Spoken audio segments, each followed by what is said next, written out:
Good afternoon, everybody, and welcome to part 4 in our series of webinars with BoardSource, and particularly with Ann Wallstad and Vernetta Walker.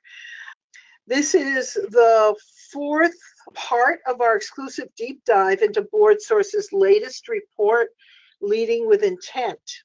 And this has been very exciting for us to be able to take a fairly deep report and really deal with all of the particular aspects of it with a mind to kind of what do you need to know about how to apply that research to your organization. So this is a real kind of research to practice effort here, which is aided in part by the fact that BoardSource not only does the research, but also it involves itself in a lot of board change practice through the year. And so, it kind of knows how all of these practices that we're going to be talking about today hit the ground in real organizations of various sizes and types.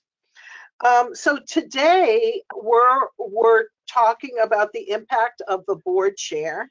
And most of us understand that the board chair is an incredibly important role.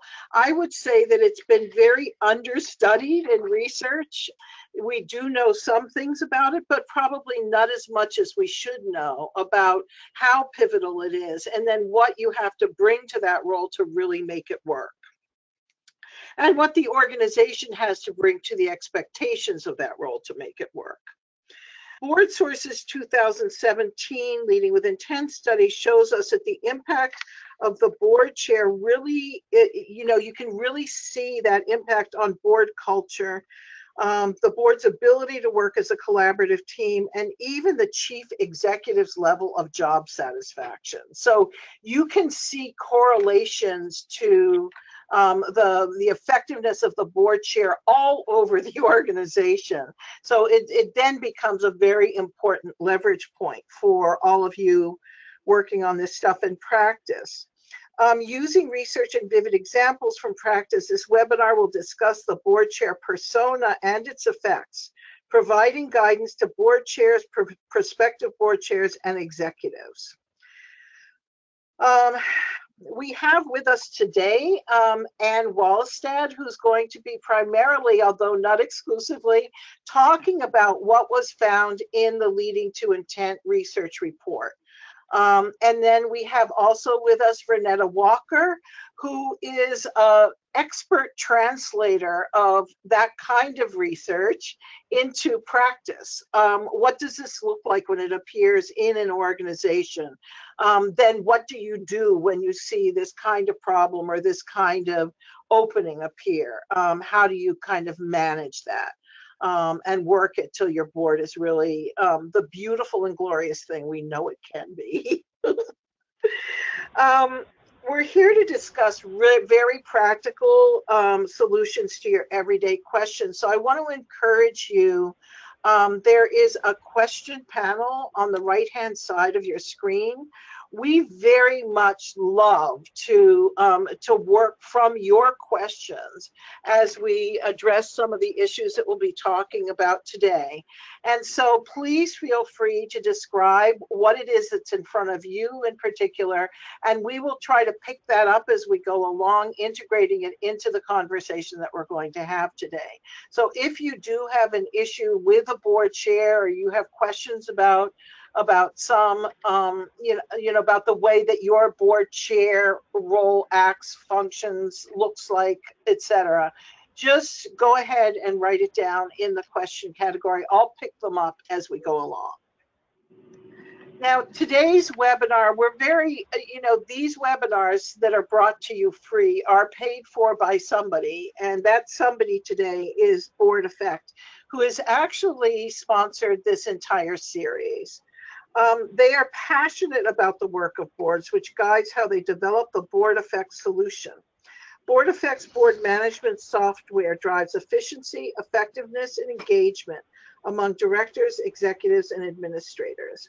Hospitals, nonprofits, foundations, educational institutions, government entities, companies, and many others use Board Effect to put board books online and advance the work of governing bodies. This webinar is going to be recorded, and we will share that recording with you shortly after this this session. So we will also make we'll also make this recording freely available on our website. Finally, we are on social media, and it's been very effective to just, if you can get to tweeting during this session, if you hear Vernetta or Ann say something amazing and that needs to be shared with all of your friends and colleagues, feel free to do so using hashtag #BuildYourBoard. And with that, I want to introduce Ann Wallestad, who is the president and CEO of BoardSource. Welcome, Ann. I'm so happy to be here. Thank you. And Vernetta Walker, who is BoardSource's Chief Governance Officer and Vice President of Programs. Hello, everyone, and thank you, Ruth, for that warm welcome. Okay. All right, I'm just going to take a couple minutes before I hand this over to the real experts and talk a little bit about some research that I love that deals with that BoardSource persona. And I heard this research probably about 10, maybe even 15 years ago from a couple of researchers called Yvonne Harrison and Vic Murray. And the two of them looked at what kinds of personalities lend themselves to work best as board chairs. And they actually found that there are types of personalities that work really well as board chairs, where the board actually becomes more effective in everybody's opinion because the board chairs act in a particular way, have certain characteristics, and then there are other characteristics of board chairs that really don't work very well at all, and where the correlation is to actually boards malfunctioning. And so I wanted to just go through that research really quickly because it keys in an odd way to what's been found in the Leading with Intent report. So that the characteristics of the personality in that role actually key to the best things that can happen in that role that cause the best things to happen in your organization, which is lovely. It carries all the way through. So going to the next slide, the question that I think that Yvonne and Vic asked, and they did this in a large survey, was, what makes for a good board chair? And so we've kind of whittled that down to what competencies do board chairs need? And here are the areas in which they need competencies: relationships. And the competencies apparently that they need is that they are flexible, comfortable with people of all types, non-judgmental, strong listening skills, calm demeanor, friendly persona, and is very humble. Okay, so that's the first cluster of competencies.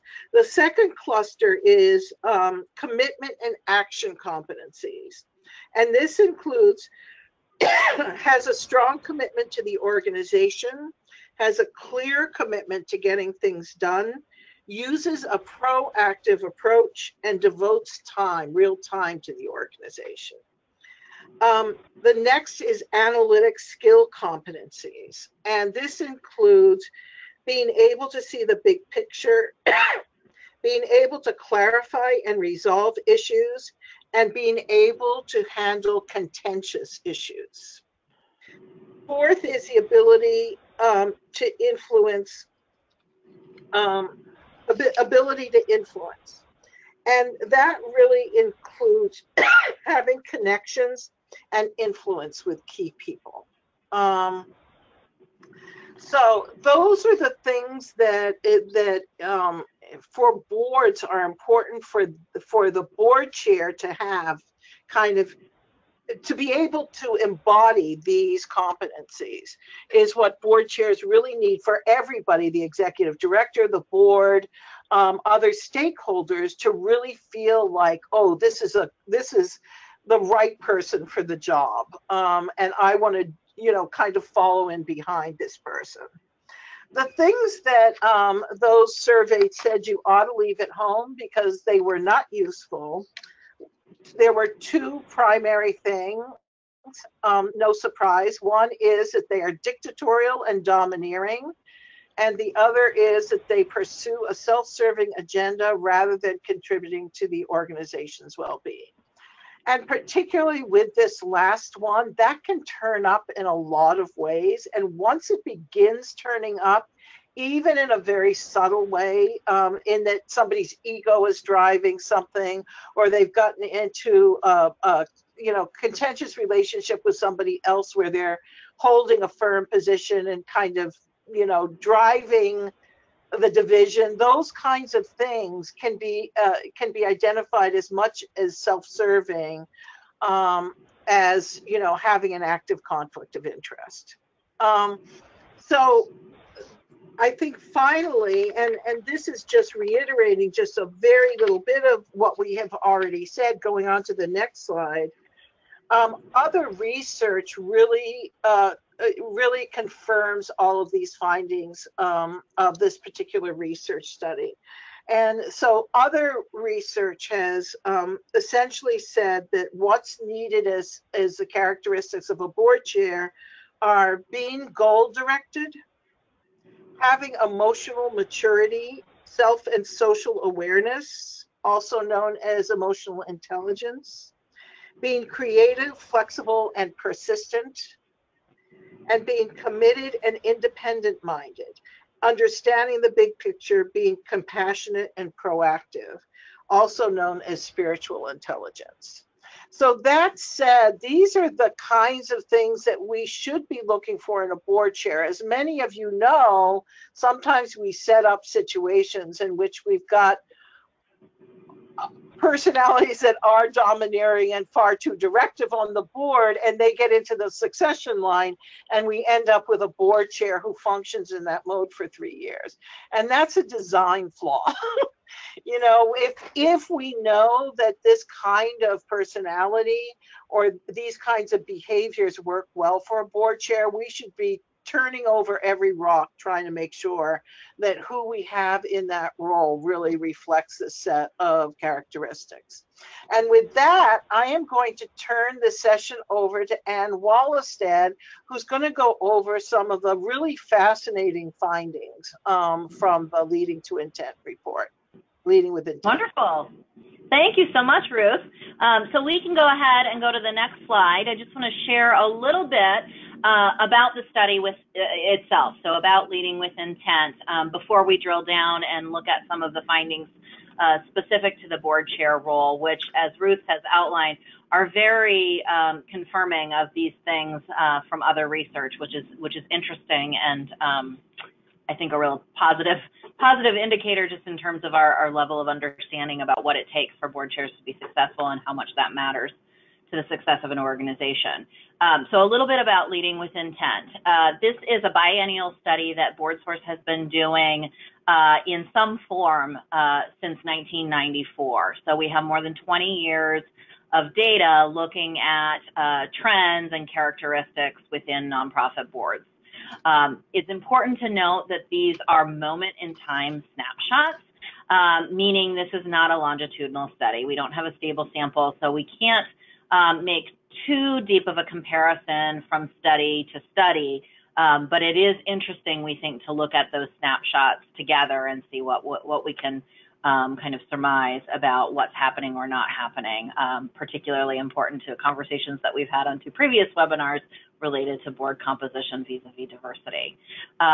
It's a convenient sample of executives and board chairs, so we are, with some questions, able to compare what executives are saying versus what board chairs are saying. And importantly, it is available as a free download at leadingwithintent.org. So I encourage you to check that out and read the entire report. It's fascinating. There's a lot of good stuff in there, and we're going to be talking just about one very small piece of it today. Next slide. Just to give you a little bit of an understanding of who was included in this survey. So as I mentioned, we asked questions of both chief executives and board chairs, In some cases, that was not the chair, him or herself, but it was another board designee. We had close to 1,800 total responses, 1,400 of which were from chief executives, and you can see we had a mix of public charities, foundations, and then other types of nonprofit organizations.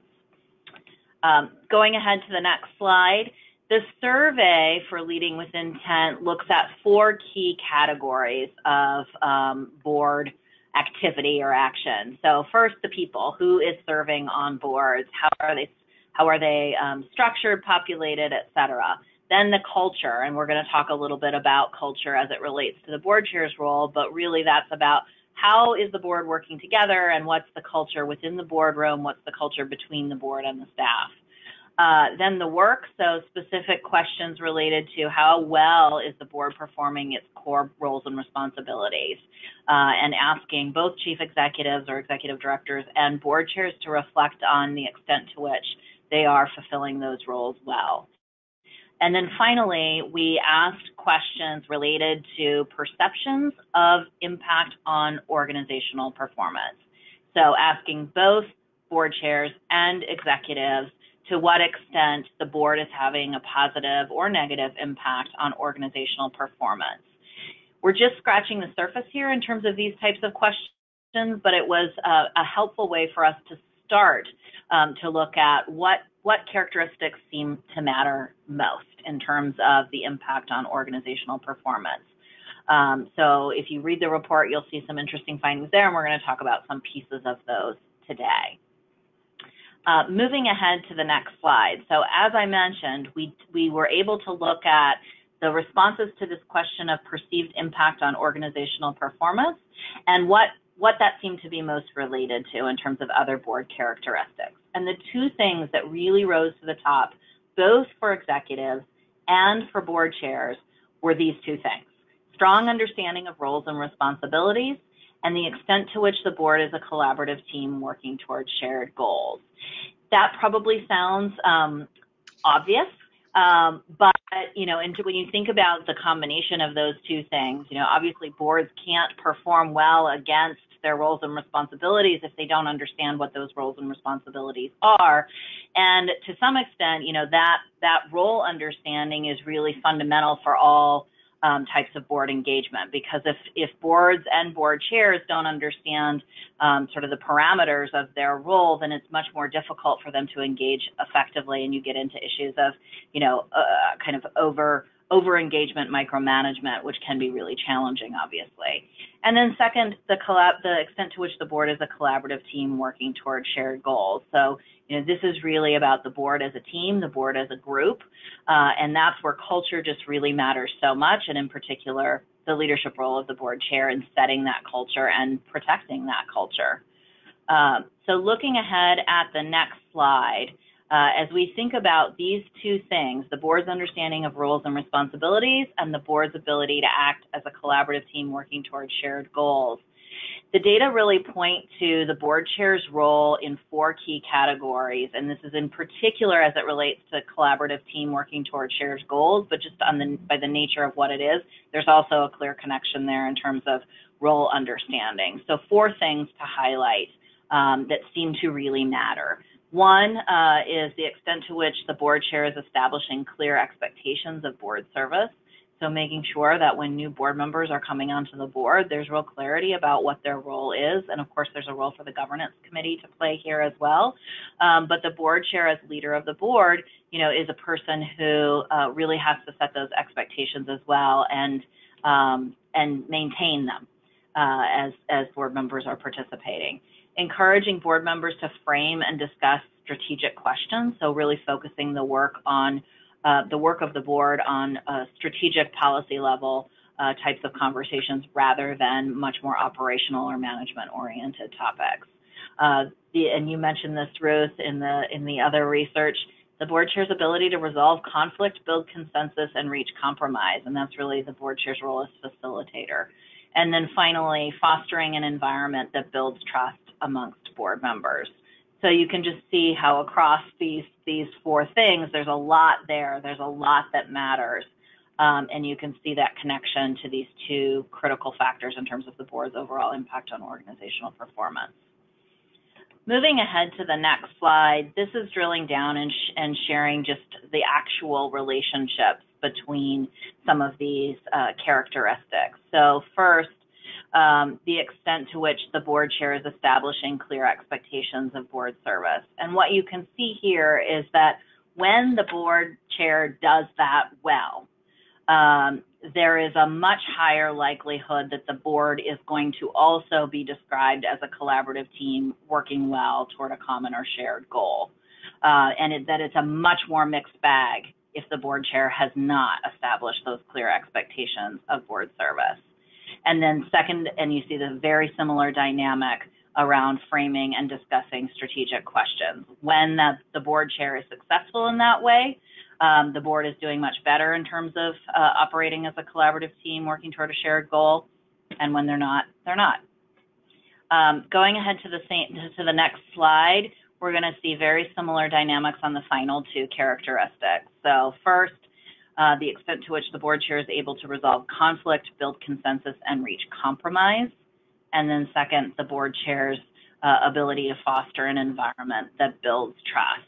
And what I think is interesting just in terms of the dynamics across all four of these questions or characteristics is not that it's impossible for it to happen if the board chair isn't doing this well, and you can see that those are sort of mixed in terms of the absence of that leadership, but how likely it is for the board to be described as a collaborative team working toward a common goal when the board chair is really good at these things. So to your point, Ruth, there's really clear evidence that when board chairs do this well, the organization and the board is much more likely to be able to function as a strong team. And that's obviously really important, going back to that connection between that characteristic and the board's overall impact on organizational performance, organizational effectiveness.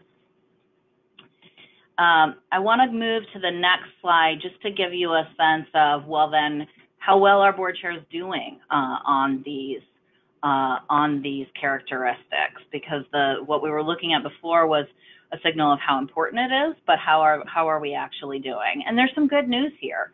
Overall, you see that the dark blue is the A, and then the gray is a B. So the majority of board chairs across all four of these questions are getting A's or B's. You can see, and I think this is not insignificant given how fundamental it is that board members understand their roles and responsibilities and have clear expectations, that's where we're doing the worst. Only 63% of board chairs get an A or a B from their chief executives on that question of establishing clear expectations of board service.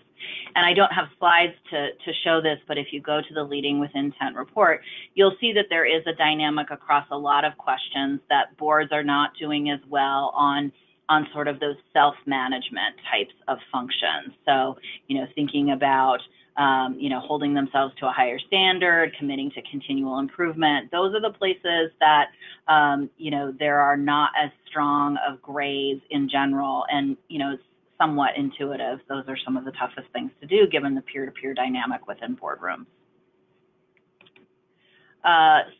Just a couple of more slides before I turn it over to Vernetta to start talking a little bit about how we actually strengthen this partnership between board chairs and executives. So we can move to the next slide. This is asking chief executives to grade that partnership. So how well is the board chair cultivating a constructive partnership with the chief executive? And again, there's some pretty good news here with 84% of executives giving their board chair an A or a B here. But looking at the 16% who are not, and then thinking about some of the things that we saw previously about what happens when you don't have that strong partnership, when you don't have a strong chair, you can see how vulnerable those organizations might be. And then finally, looking at the next slide, and Ruth, you gave a little sneak peek on this. This is showing really why that's so important. or one of the reasons that that's so important. And specifically, when board chairs are doing a good job investing in that partnership with executives, it has a real and positive impact on CEO job satisfaction and vice versa. And this is a place that I think it's worth noting that it's not a mixed bag in the negative. It's actually quite clearly a problem when it's in the negative, with 62% of executives who said that that gave their chair a D or an F in that category, saying that the board has a negative impact on their job satisfaction. And I don't have a slide for this, but I will note that there is also a relationship between the board having a negative impact on executive job satisfaction and the executive having an overall negative job satisfaction. So it's not that when boards have a negative impact on job satisfaction, it doesn't matter. It does. In terms of executives' overall experience of their positions. And there is also a relationship to planned tenure there. So there is a real risk when to an organization when this partnership is not working. So let me pause there and turn it over to Vernetta to help us frame a conversation around what we can actually do about this. What we can do about it. I loved everything leading up to this point, and Ruth especially was starting with the competencies and characteristics and then showing the connection between the board chair and actually, and you talked about what I would call some characteristics as well. And what I was thinking about, actually, Ruth, as you said, I tend to translate a lot of things for boards. And how would I translate this conversation?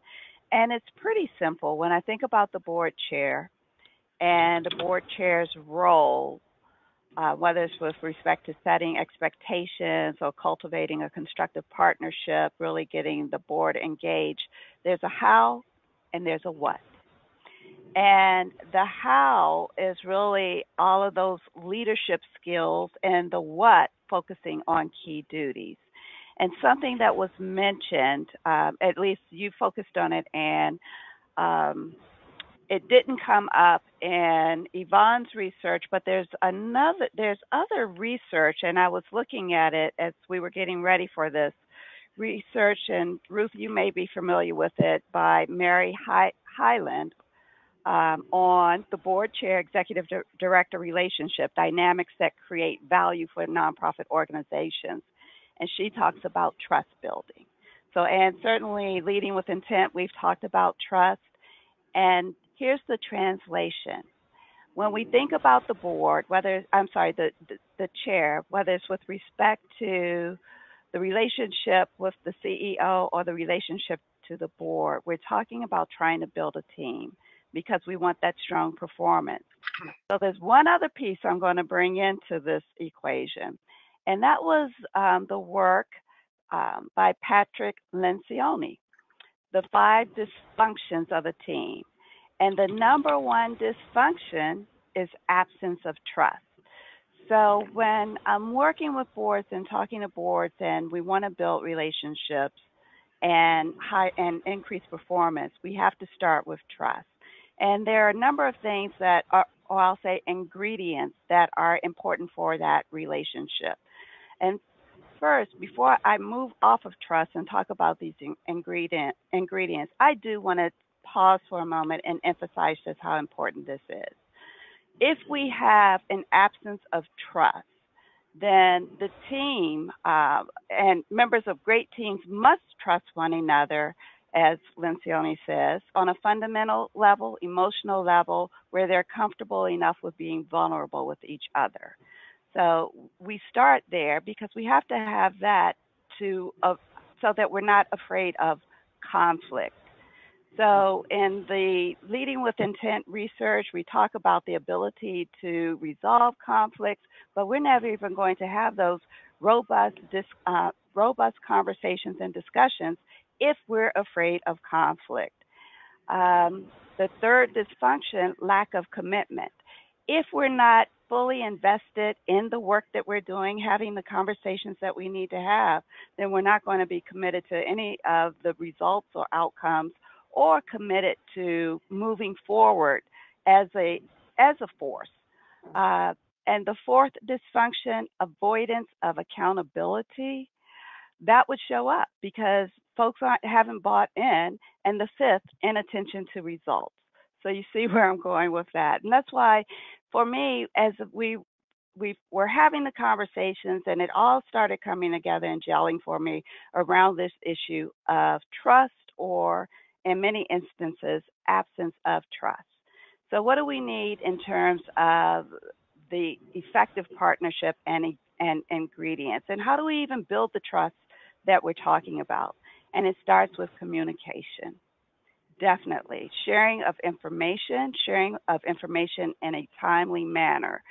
So, and not only sharing, but checking for understanding. It's one thing to either pass some information along or say something, but we need to check for understanding.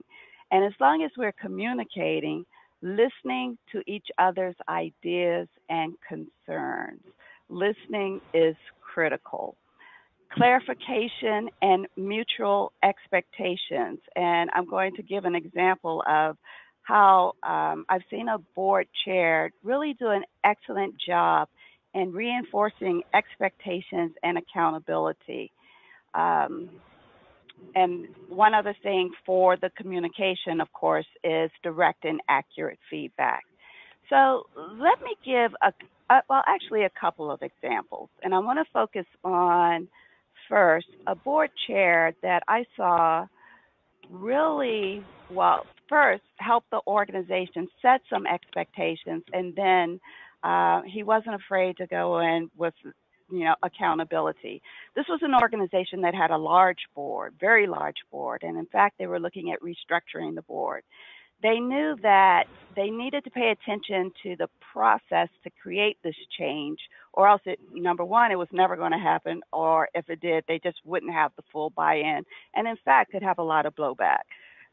People on the board, they're invested in those seats, so this was pretty dramatic for this organization. So they actually created a process, and I was working with this organization, and initially, they were going to have talk about it at one board meeting, vote on it at the next board meeting. But I said, no, it's a change effort, which we've talked about, and how are you creating that vision, et cetera. And what they did, while it was certainly introduced at one board meeting, there was a special task force formed around this to get additional inputs from the rest of the organization and their members. They also scheduled several webinars because it's a large organization, people on different schedules. They wanted everyone to have an opportunity to participate in this conversation. They also gave plenty of background information in their board materials. So fast forward about at least 3, if not 4 board meetings, this issue comes up for a vote. And we're in this large room, like I said, very large board, is seated almost auditorium style. They get to this issue on the agenda.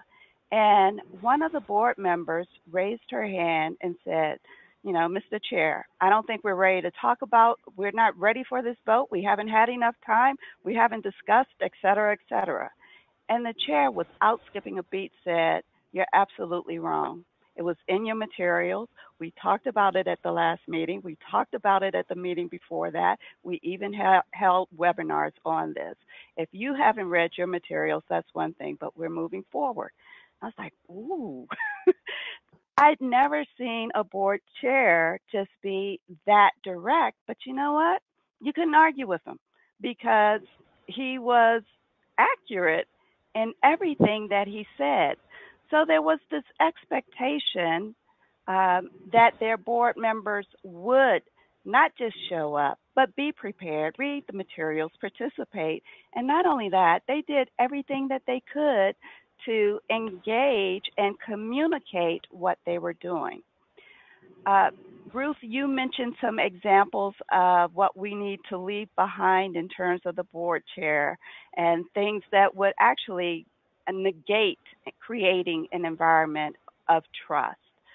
I've seen an example, and it's a little different. It wasn't quite on the trust, but how a board chair who is maybe a little more self-centered rather than trying to fill out the room and facilitate can shut down a conversation where we're getting different results but leading to the same place of not having to buy in, not creating an opportunity for the board to move forward as a team.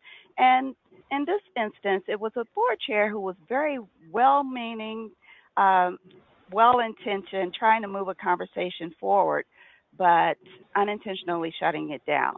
And what he did, this board had taken a board self-assessment. And I knew from interviewing board members that there were a number of issues that individual board members didn't really feel like they knew how to bring them up, or they felt a little intimidated. So we got to this one point in the assessment, and I was trying to pause to create some space for board members to speak up. And it was a comment someone had written in the agenda, so I put that comment on the table. And the board chair said, "This isn't an issue for us, let's move on." And so I paused and I said, well, this isn't my comment. This came from someone in the room. So with that, we paused, and then with one person speaking up, then others were able to speak up. And I know that this was really an eye-opening experience for this board chair. This was an individual just, very dynamic, very strong personality, but also a very overbearing personality. So if I bring this full circle, I think when we're looking at the board chair and how their performance impacts, whether it's the board, the relationship with the CEO's happiness, essentially, we have to look at the how and the what. So there are all those characteristics that Yvonne talked about, and then, whether it's the personal qualities and characteristics as well as the what. But if I were to distill it to its most essential ingredients, what's necessary, have to be able to build trust. Have to be able to build trust so that individuals can engage fully and not be afraid to be vulnerable. They won't be afraid of conflict. And you also have to communicate. And in communicating, I know, and you had mentioned you like the idea of no surprises. I'm going to pause because others may have questions, but I have a great story about no surprises. I think this is it's interesting because we've gone through very quickly some stuff that sounds easy as pie and can be very difficult when you're stuck in habits.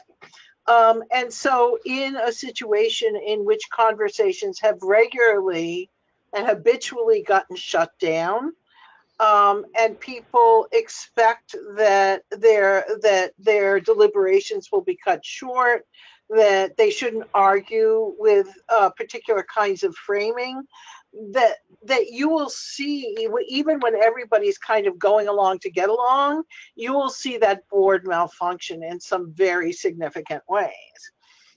We got a couple of questions from participants who said, once you have a board chair and a board that isn't functioning well, what are the first steps that you can take to try to turn that around? Because if you don't have leadership coming from the board chair and the board has lackadaisically followed behind and the energy has kind of leached out of the board, what do you do then? And we got that question like 3 or 4 times from different participants. So how about that? Why don't we advance for a visual, move to slide 17, just as our backdrop, if we can. Thanks. Okay, yeah. Renetta. I would recommend definitely, you have to create an opportunity for the board and that board chair to hold a mirror up to themselves. And one of the best opportunities to do that is through a board self-assessment. So whether they're creating the self-assessment themselves, using a board source self-assessment, I say what's most important is creating the opportunity to reflect on how you're operating. So it's the board having that realization of what it's doing or not doing, as opposed to someone else telling them. And amazingly, if you have a good assessment instrument and process, and what I mean by a good process, one where maybe there's some confidentiality or anonymity so that people can be brutally honest with what they're thinking, and creating the time and space to actually review and think about how we're going to improve and move forward, then you can make some progress. But unless and until that board is willing to hold up that mirror, reflect on how it's operating, and even look at it against maybe some recommended practices, they're not going to make progress. So are you telling these people all is lost? No, but there has to be some way to create an inroad. So it's great to ask the question, but if no one wants to hear the answer, if no one wants to examine what they're doing, it's just one of those situations where maybe it's the timing is all off. And I'll give you an example. There have been times over the years when board source has been called in. We've had consulting engagements. These aren't necessarily mine, but we talk to our pool of consultants where the consultants have gone in, they've worked with organizations, been very thoughtful about everything that they're putting out, developing plans of action collaboratively, and it might be with, part of the staff, part of the board. But if that board is not ready, we call it just, the timing is off. They might not be ready to move forward. They might not take a single recommendation. So you have to ask, how did we even get in the room? Was it more staff driven than board? That's a whole other question. But these same organizations that I'm talking about, we've had instances where they've come back 2 years later, even 3 years later, and say, when you were here before, we were not ready. At this point, believe it or not, we have implemented every single recommendation. So, Ruth, I'm not saying all is lost, but there has to be some a level openness. of yeah. Yes. Yeah, and I would just add, these can be really tricky conversations to start, because there is that peer-to-peer collegial politeness, and it can be really awkward and take a ton of social capital for somebody to say, I think we've got some real challenges. And that's the beauty of the self-assessment, is it does that work for you and kind of puts it in front of you in a way that is irrefutable, just like the story that you told, Vernetta, in terms of, this comment didn't come from me. This is from within your board. And so that's just a really different way to start that conversation and can help boards get over that hurdle. So, particularly if the board chair is part of the challenge. So early on in this conversation, we talked about that the board chair really has a great effect on culture. Can we talk a little bit about that? Because there have been a number of questions from people who say, for instance, that their board chair shows up unprepared himself. And that's had a significant effect on the organization. Can you talk about how important it is for board chairs to understand the effect that they actually have on the culture of the organization? Woo! The board chair is showing up unprepared. That's problematic because it sends a signal that no one else has to prepare. Not only that, when you have, let's say if that's an organization that happens to have some really good board members, they're going to leave.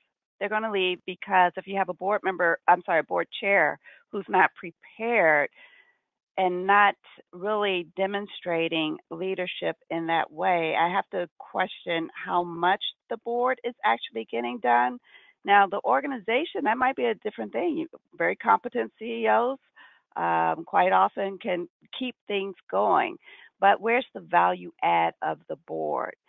So a couple of things. I also wonder if that's a board that has regular executive sessions where the board can kind of check in with itself in a way that feels non-threatening because staff and others aren't in the room, but that might be an opportunity. I also wonder if there's an opportunity for a governance committee to help guide some conversations around this issue. But at some point, there's someone internally, whether it's the governance committee or the board itself, someone has to step up because they are peers. Yeah, and I would just add, there is a role for the CEO there as well. Not that it's their responsibility to make up for a board chair that isn't taking their responsibility seriously, but there are things from the executive seat, that if you're in that unfortunate situation are worth considering in terms of, talking with the board chair about how can I support you, in your role in the meeting, and what type of preparation do you need, and can we have an advance call, flagging down the governance committee if all of those efforts are not working, because I agree with Vernetta that peer-to-peer, board member to board member is the better way for it to go, but sometimes that can be less visible to the rest of the board. And if an executive is in that scenario, you can't just wait out the end of the board chair's term. You're going to do damage to the organization. You're going to do damage to the board, just like you were saying, Vernetta. So really thinking about what can you do from the executive seat to try and help that situation. You're so right. I want to bolster your statement by going back to this, communication being so important. So I talked about communication and sharing information, and I did that more broadly in terms of communication with the executive and with the rest of the board. But with respect to that leadership team or the constructive partnership that we're trying to create with the board chair and the executive, that is something that specifically needs to be discussed. How will we communicate? How often will we communicate? In what format? What is your preference? What time? Is it written? Is it in person, et cetera? Getting down to that level of granularity around communication is essential. It's interesting. Let's just talk a little bit more about this influence between the board and the executive, which I think is a fascinating area that, you'd see a million such relationships and they're going to show up a million different ways. That the negotiation is slightly different in most cases. But I think that it's an area that people are really curious about. So there's somebody just wrote in a question about, what if you do have a domineering board chair and you have the most influence with that person as a CEO? What's the appropriate way to go about talking with them about it? Is it appropriate for the CEO to try to change the behavior of a board chair? And, how do you kind of manage the power relationship in a situation like that? I know Anne will probably want to jump in here, but I would start by saying don't assume that it cannot be changed, because quite often we make these assumptions without ever even broaching the topic with the individual involved, or in this case, the board chair. So getting back to communications, but figuring out how to have that conversation may be a little tricky. But when I say don't assume that it can't be changed, I would say, even at the beginning of the chair's term, sitting down to talk about preferences, styles, and how you will work together. So this isn't necessarily focusing on, this is a problem. Let's talk about how we can work together productively. And for the executive, even talking about his or her own individual style and what works best. One of the things that we have to realize, so I always say, executives, you're in a tough position. If the board and the officers have terms, that means you're likely to have a new boss every 2 to 3 years or so, depending on how frequently the position of the chair turns over. But each time there is a change, that is an opportunity to renegotiate the relationship. And you can't assume that it will be like the last one, but you can discuss how you will move forward together. So I think that's really important. There was something else on my mind. It's not, I forgot it. It's going to come to me right after you speak, and I'm sure. I think that's great advice. I would add that, thinking about how to frame that with the board chair would obviously depend on the circumstances. But thinking about how you can help them understand the impact that is having on the rest of the board's engagement. So rather than going at the conversation saying, you may not realize this, but you have a really domineering personality. But saying, I'm struggling with the fact that I feel like we have a lot of board members who aren't participating in meetings. Can we talk about what we might be able to do from a facilitation standpoint that could change that? I think that just as one example, thinking about a way to approach the conversation that gets at it, but gets at it from a board functioning as a whole rather than a personal or personality attack on the board chair. I also think that meeting evaluations are a really effective ongoing practice and can be a powerful way to frame a conversation, whether between the CEO and the board chair or even at the governance committee level, about how are our meetings working.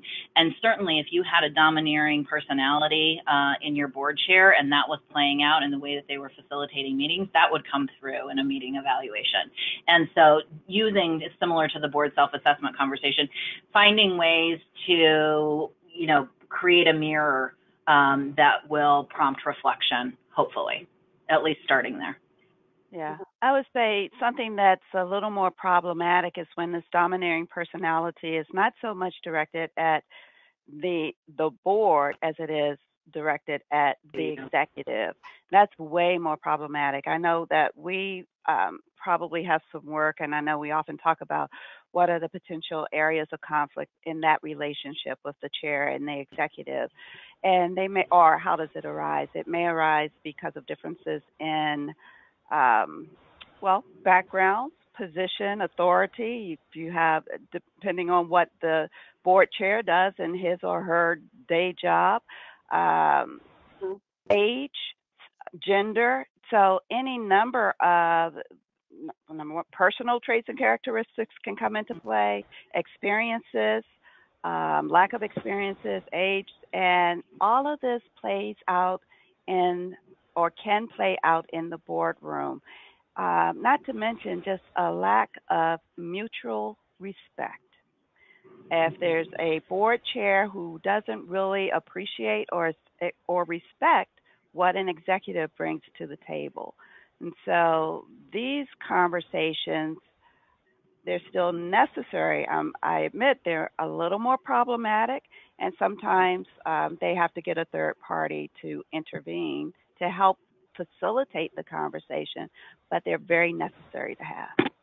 Right.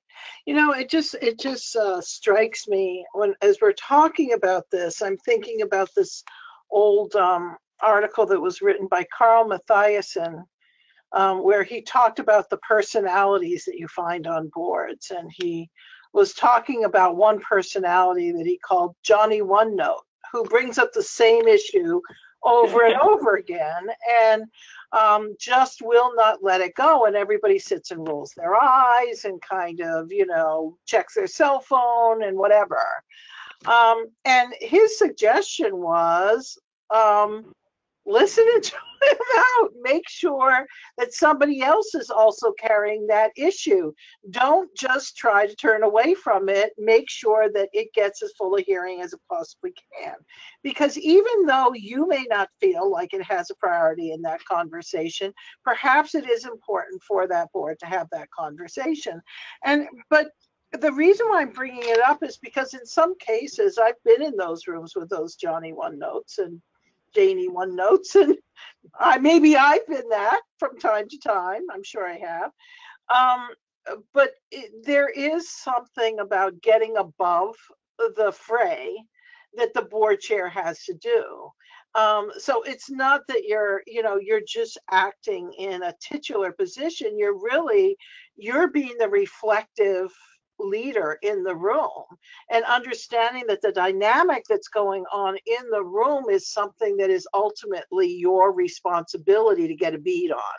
Whether you get an understanding of it in that meeting or through debriefing afterwards with people, but that you really understand what are your leverage points, and being able to manage the room into a state of trust that can sustain conflict, as well as kind of an advancement of a conversation. So it's asking a lot of an individual to be in a board chair position. Oh, definitely. So I guess the question, there's one additional question that I'd like to ask, which is, a couple of people have asked, what's the right nomination process, and succession process for a board chair? At this point, in a lot of boards, it's a catch as catch can kind of position. You don't necessarily get there because you're excellent at facilitating the room. So maybe you can talk about some of the ways that are preferred for people to kind of attain that level of group trust. Do you want me to start, or do you want to start, Vernetta? I'll let you start.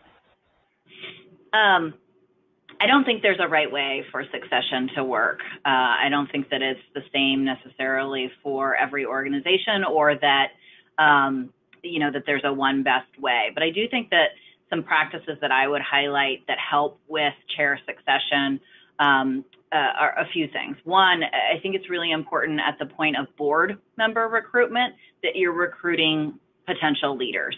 So that you're thinking about every new board member as somebody who, whether it's chair or committee chair or officer, somebody who could hold a leadership position with the board at some point, so that you're just broadening the pool in terms of the number of people who may be able to be chair.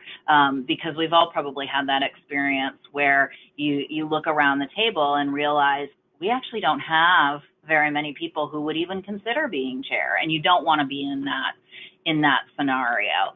The other thing that I would say is really creating the space for folks to have leadership opportunities that are not the chair position before they would be being considered as chair. So committee chair, task force chair, officer, something that gives them an opportunity to show how they lead, how they facilitate, how they work with a group, how they build consensus, so that you're not having the kind of tryout when they're becoming board chair, because by that point they're already in the seat, and that's really tricky if you have just realized that you have someone who doesn't have the facilitation skills and the personality that they need to really lead, and the time commitment.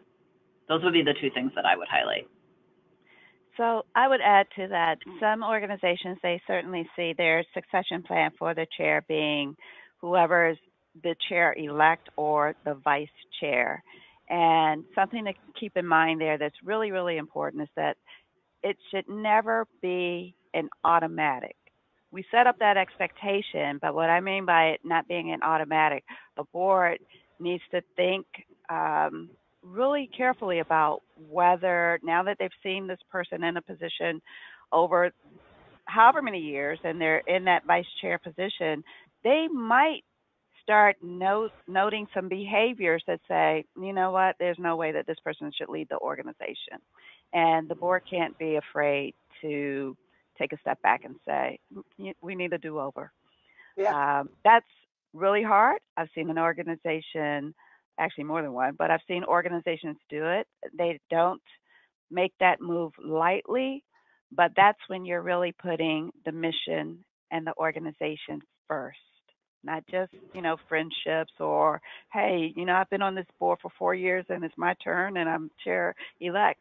Right. What's more important, though, I've seen an individual who was in that position as the chair-elect recognize how he was really tearing the organization apart, and he stepped down. Yeah. Well, I guess I'd like to end we're ending on time today. We usually will go a few minutes longer for questions, but we need a pretty hard stop today. But I do want to say that as we look at this role, it really is quite obvious that it requires an evolved person. It requires somebody who's able to get outside of their own ego, be able to see the dynamics in the room and name them and help people change them as they need to be changed. And just the mere act of framing the issues on the table, that takes a lot of skill and a lot of practice. So for those people who are now sitting on boards, it would seem to me like, spend some time as you're in board service, taking on a difficult conversation, offering to facilitate, offering to frame an issue, and test out those skills along the way, so that you don't just kind of emerge as full-fledged as a board chair without really what you need to function in that role. Because I think it can feel pretty bad if you're not able to get back away from it enough to really understand what's going wrong here. And I would say also, from my point of view, always remember that if you're having problems in a particular role, ask for help, because there's got to be a lot of other board chairs around your community, and some of them have to be seen as really expert. And so just make sure that you're never too embarrassed to ask, how can I do this better?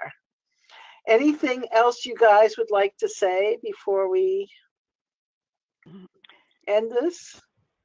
I would just say, it is a big job, and we do ask a lot of board chairs, and nobody is perfect, and no board chair is going to do all of the things that they could do perfectly. But that willingness, as you've said, Ruth, to reflect and be humble, and to have a developmental approach with yourself and with the board, I think is just absolutely key. And if every board chair did that, then we wouldn't be talking about some of these dysfunctions.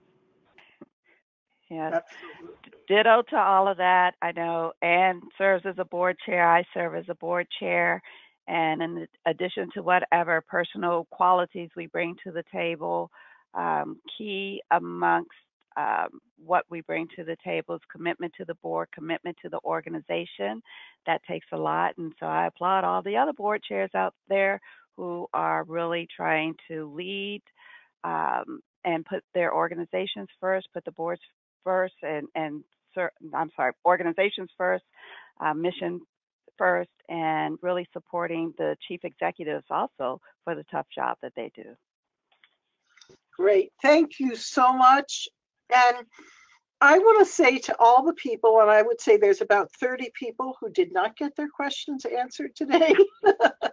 So we keep these questions and we use them to develop subsequent sessions. And so I will share them with Anne and Vernetta, and they will help to direct all of our work. So thank you very much for participating. And we hope to see you at the next session. Thank you, Vernetta and Anne. It's been wonderful as always. Thanks, Ruth. Thank you. Bye.